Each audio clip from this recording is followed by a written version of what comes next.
पिता की एक दिन के रिमांड आज खत्म। अपहरण के आरोप में 6 आरोपी को जेल। कल कोर्ट में हुई थी सभी आरोपियों की पेशी। तो दौसा ऑनर किलिंग मामला, जिसमें हम आपको बताएं, इस पूरे मामले में हत्यारे पिता की एक दिन के रिमांड आज खत्म।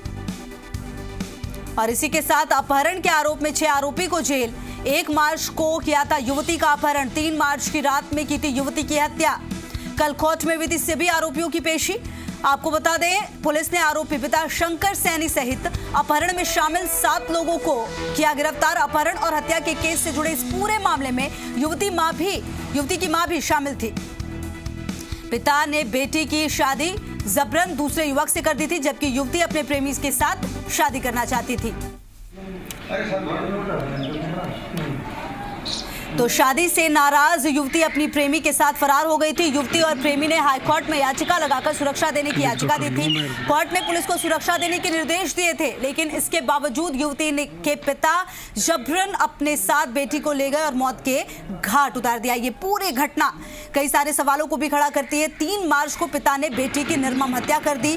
दौसा ऑनर किलिंग ये पूरा मामला हम आपको बता रहे हैं, जहां पर एक पिता ने अपनी बेटी की हत्या कर दी थी। हत्यारे पिता की एक दिन की रिमांड आज खत्म हो रही है। और न सिर्फ पिता ने बल्कि 6 आरोपियों को भी जेल भी आना। कि इस पूरे मामले में पुलिस की सतर्कता निश्चित तौर पर सामने आई, क्योंकि जो पुलिस है उसने तुरंत ही आरोपियों को पकड़ा था और 3 मार्च को यह पूरा मामला हुआ था।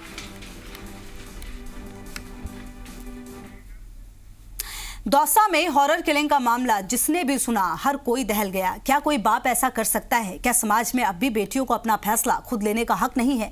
या जात पात की सामाजिक व्यवस्था इस तरह के विकार को पैदा कर रही है? जी मीडिया ने खुद इस मामले को लेकर दौसा की बेटियों की राय जानी। सुनिए क्या कहती हैं दौसा की बेटियां। क्लिक तो कर लूं मैं, रुक जा।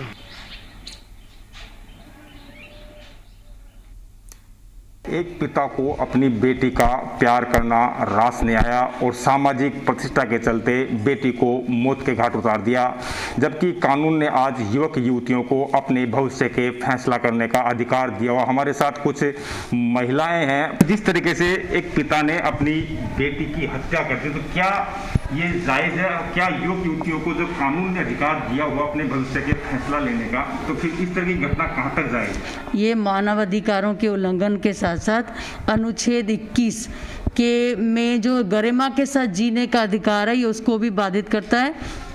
राष्ट्रीय एकता, करुणा, राष्ट्र में सद्भावना, एक दूसरे समुदाय के भी, उसका भी एक तरह से असम्मान है। एक प्यार किया था, गुनाह नहीं किया था, समझाइश से भी हर समस्या का समाधान हो सकता है, लेकिन हत्या जैसा एक अपराध कहाँ तक जायज़ है? बिल्कुल, मैं इससे सहमत हूँ। ये एक जघन्य अपराध है। एक पिता एक पुत्री के लिए सबसे बड़ा साया होता है और वो उसको हर तरह से प्रोटेक्शन देता है। ऐसे में मैं ऐसा सोचती हूँ कि पिता को शादी से पहले ही अपनी बच्ची को सुनना चाहिए था। आज में इस तरह की जो घटनाएं हैं वो समाज को कलंकित करती है, हमारी संस्कृति को कलंकित करती है।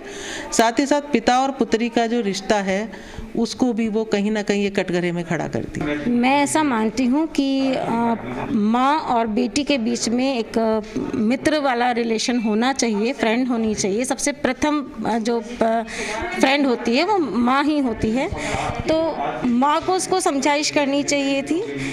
माँ का भी था कि परिवार समाज अपने पति के बीच के साथ दबाव में होगी, इस कारण से उसका इसमें साथ हो गया होगा, वरना अंदर से उसका साथ नहीं हो सकता। उसका साथ अंदर से तो अपनी बेटी का ही होगा। तो माँ की भी गलती रही है कि उसको अपने पति को रोकना चाहिए था, इसमें साथ नहीं देना चाहिए था। मैं समाज में यही मैसेज देना चाहूँगी कि इसमें चाहे पिता है या पुत्री है, दोनों में पेशेंस होना ज़रूरी है। अगर पुत्री चाहती थी किसी और से शादी करना, तो पिता को उसकी बात धीरज से सुननी चाहिए थी। सबसे पहले तो ये पिता ने जो भी कदम उठाया उसकी मैं कड़े शब्दों में निंदा करती हूँ कि पिता पिता ही होता है, उसको इस तरह का जघन्य अपराध नहीं करना चाहिए कि वो बेटी थी। ये समस्या क्यों आई? जो मेरे हिसाब से कोई संवाद की कोई कमी रही होगी, वो समझा नहीं पाए होंगे कि उनकी बेटी या बेटी की भावना को वो नहीं समझ पाए होंगे।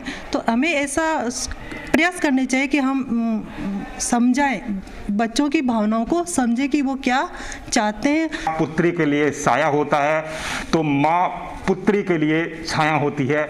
ऐसे में पिता ने जिस तरीके से घिनौना अपराध किया, युवती ने केवल प्यार किया था और उसे समझाइश के जरिए इस मामले का पटाक्षेप कर सकते थे, लेकिन उन्होंने घिनौना अपराध कर दिया जो कहीं न कहीं समाज के लिए एक कलंकित करने वाला अपराध है। लक्ष्मी अवतार शर्मा, जी मीडिया, दौसा।